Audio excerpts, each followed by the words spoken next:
आंवला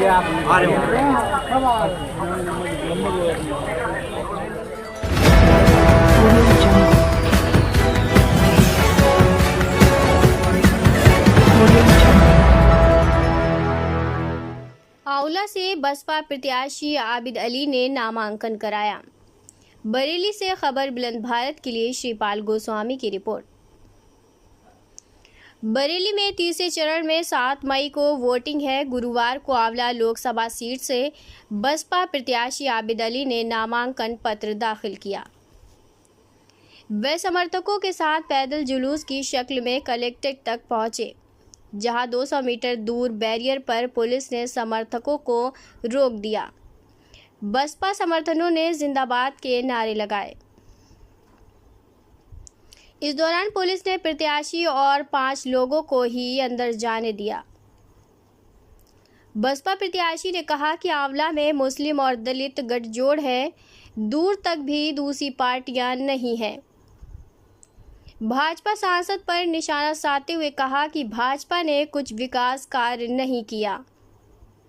जनता सब जानती है और सपा ने मुसलमानों को धोखा दिया है। आबिद अली ने कहा कि बसपा समाज के वर्ग और धर्म को लेकर एक साथ चलती है और विकास की राजनीति बसपा में ही होती है। आंवला की जनता ने मुझे चेयरमैन बनाया है और वहां की जनता मुझे जानती है। सपा का बाहर से आया हुआ प्रत्याशी है, वहां कौन जनता है। अब जनता मुझे सांसद बनाकर दिल्ली भेजेगी। और क्या कहना चाहते हैं इस पर? देखिए, मैंने बहुजन समाज पार्टी के सिंबल से अपना पर्चा दाखिल किया है और मैंने आंवला लोकसभा की जनता पर भरोसा करते हुए बदलाव के नाम पे ये चुनाव लड़ रहा हूँ, क्योंकि 10 साल में आंवला लोकसभा का क्षेत्र बिल्कुल पिछड़ गया और जो गठबंधन के प्रत्याशी हैं वो परदेसी बाबू हैं। 2019 में एक परदेसन आई थी, हमारे आंवला लोकसभा की जनता को ठग के छल के चली गई। उन्होंने हमारे वोट की कीमत इतनी भी नहीं समझी कि हमारे लोकसभा की जनता का धन्यवाद कह दें। ऐसे ये जो नीरज मौर्य जी हैं, ये भी रुचि वीरा जी के भाई हैं, उनके भैया हैं। ये भी हमको छलने ठगने आए हैं। मैं लोकल का हूँ, आंवला लोकसभा की जनता मेरे बारे में जानती है। मैंने आंवला चेयरमैन रहते हुए और आज भी आंवला को विकसित किया है, आंवला को चमकाने का काम किया है। यदि आंवला की लोकसभा की जनता मुझको अपना आशीर्वाद वोट सपोर्ट देती है तो जिस तरह से आंवला नगर को चमकाने का काम किया है, इसी तरह से संपूर्ण लोकसभा के प्रत्येक गांव, प्रत्येक शहर को चमकाने का काम करूंगा।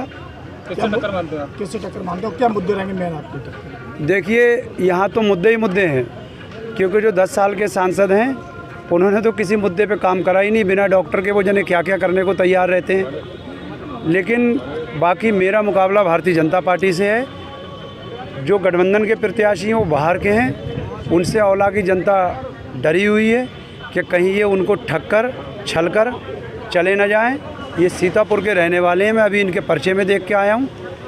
तो लोकल का होने के नाते मुझको आशा ही नहीं, पूर्ण विश्वास है कि आंवला लोकसभा की जनता मुझको अपना आशीर्वाद, प्यार, वोट सपोर्ट देगी।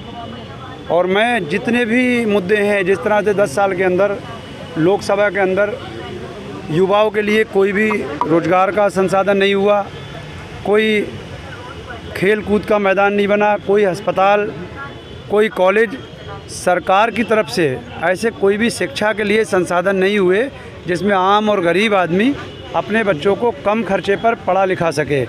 लेकिन हाँ, महंगे संसाधन हुए हैं। जो भी पढ़ाई के संसाधन हैं वो पहले के मुकाबले जब से ये सरकार आई है डबल हो गई उसकी कीमत। हाल ही में आपका एक वीडियो वायरल हो रहा है जिसमें आपको नोटिस भी जारी हुआ, क्या मामला था? भाई देखिए, मैंने अपनी जनता से पूछा था कि सांसद हैं कि डॉक्टर। मैं आपसे सवाल करता हूं, इस हिंदुस्तान के अंदर यदि किसी को बिना डॉक्टरी का डिग्री या डिप्लोमा लिए ना कोई किसी के एक इंजेक्शन लगा सकता है, ना गोली दे सकता है, तो फिर नसबंदी कैसे कर सकता है? तो मैंने जनता से पूछा था, मुझको ये तो पता था कि ये राजनीतिक व्यक्ति हैं, ये नहीं पता था कि डॉक्टर हैं नहीं। मैंने ये पूछा था ये सांसद हैं कि डॉक्टर। तो बाद में मुझको पता चला कि वो डॉक्टर नहीं है, सांसद हैं। हम भी अपने वकील के जरिए उनको नोटिस भिजवा देंगे। अगर वो डॉक्टर नहीं है तो फिर जो भाषा उन्होंने बोली थी जमींदारों के लिए, तो वो कैसे वो काम कर सकते हैं बिना डॉक्टर रहे? और अगर वो कर सकते हैं तो राजनीति में रह के ठाकुर मुदित प्रताप सिंह भी कर सकते हैं। मैंने अपने लिए नहीं कहा था मैं करूँगा, मैंने ये कहा था ठाकुर मुदित प्रताप सिंह को लाए हैं। लेकिन मेरी बातों को कुछ हमारे मीडिया के साथी और कुछ मेरे विरोधी राजनीतिक दल के लोग तोड़ मड़ोड़ के दूसरे ढंग से पेश करते हैं, औला लोकसभा की जनता को गुमराह करते हैं। हमने नोटिस का जवाब दे दिया है और बिल्कुल बिंदुवार जवाब दिया है। उसमें मैंने फिर ये लिखा है, मैंने एक चिप भी दी है, अखबार भी दिया है, जिसमें उन्होंने महोदय ने जो बातें कही थी मैंने उन्हीं बातों को दोहराया, मेरा कोई बयान नहीं था।